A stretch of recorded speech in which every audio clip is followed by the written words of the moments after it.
Hi there, so it's just a few thoughts from me on the US presidential elections.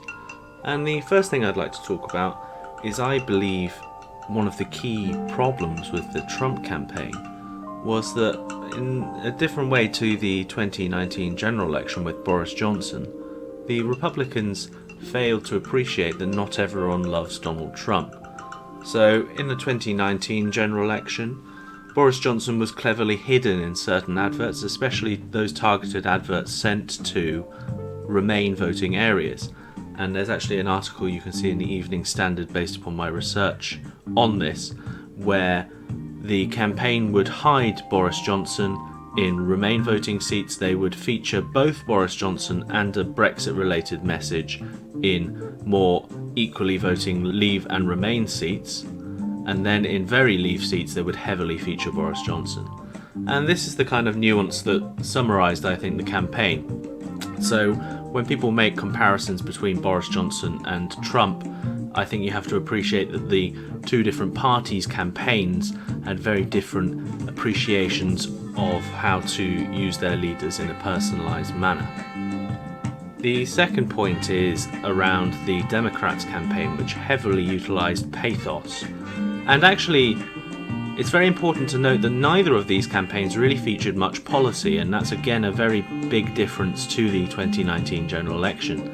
The lack of policy on both sides is fascinating, and instead what we saw was the Democrats focusing on pathos and identity, and a lot of their content was emotionally driven. It was about the personalities of the leader and essentially replacing Trump's personality.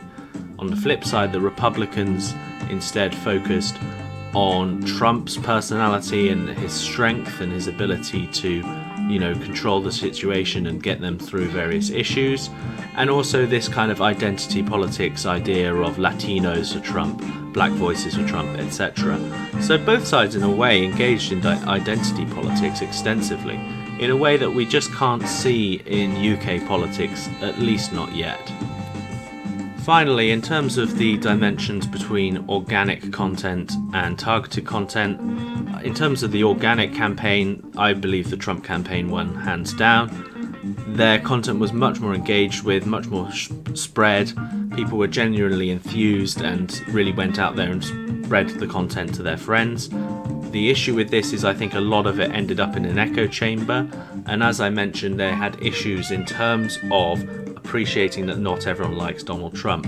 So they failed to have a subsidiary campaign which, focused on policy, focused on the things that they've done, the things that many of these, especially male white voters that drifted away from voting Trump this election, those sort of things that would have potentially kept them on side. Issues that, we saw the 2019 Conservative campaign address, such as jobs, NHS, and immigration, for example.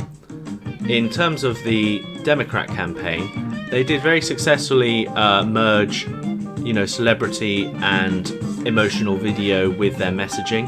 Again, it was all personality-led, and I think one of the key differences with the 2019 election was that for them, they had this moderate front. They did not have, say, a Corbyn figure in charge.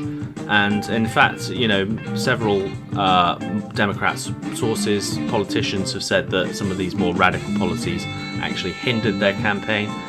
I'm not sure if that's 100% borne out in fact, but we'll have to wait and see.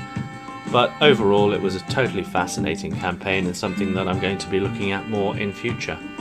Anyway, if you've enjoyed this short video, please check out some of my other research videos and visit my website at tristanhotham.com, or check out the socialmediaresearchcentre.com, which is my research house and consultancy. Thank you.